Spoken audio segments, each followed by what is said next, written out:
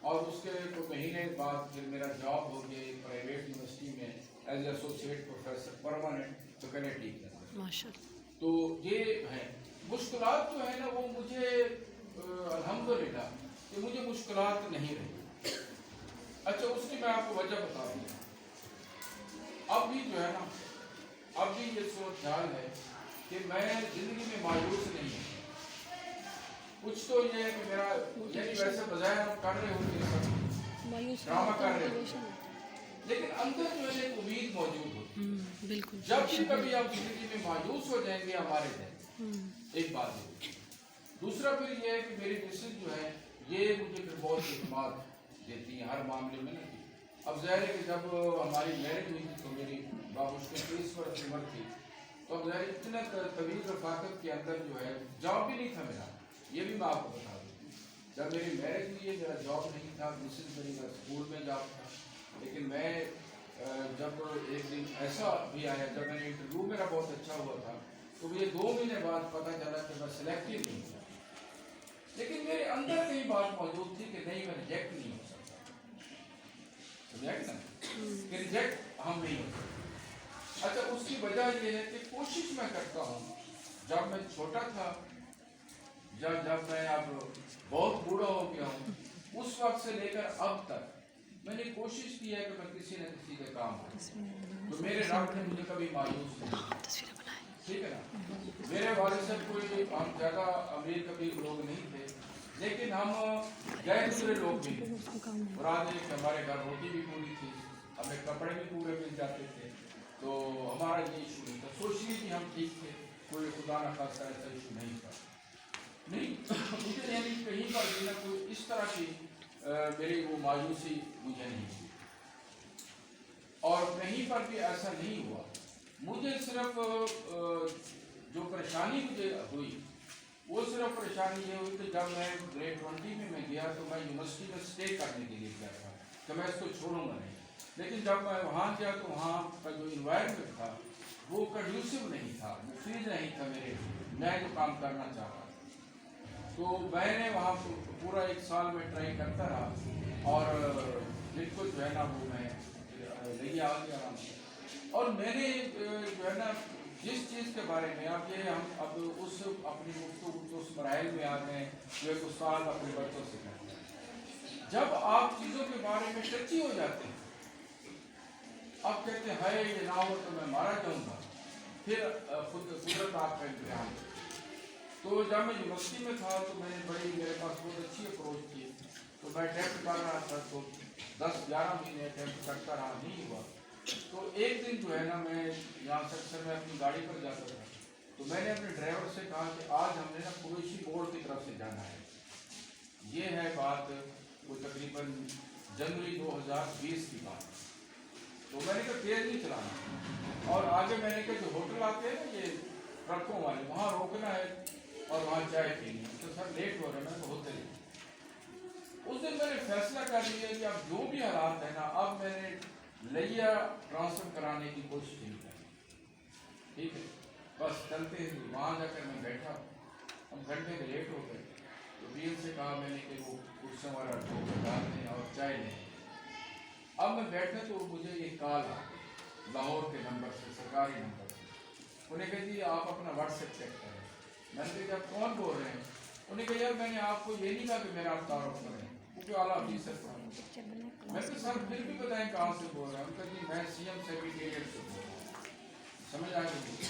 تو پھر جب میں نے وہ دیکھا تو وہ میرا ٹرانسفر سی ایم نے جو ہے نا کیونکہ گریڈ 20 میں جو ٹرانسفر ہے وہ سی ایم کرتے ہیں گورنر ہمارا یہ تو وہ میری انہوں نے نا ٹرانسفر کی سمری منظور. تو زندگی کے اندر کبھی مایوس نہیں ہونا ایک بات. دوسری بات یہ ہے کہ یہ سوچ سے زندہ رہیں کہ میں نے کسی اینیمل کی طرح زندہ نہیں رہنا. کنٹریبیوٹ کرنا ہے جو بھی آپ کی حیثیت ہے آپ کا جو بھی آپ کی حیثیت ہے.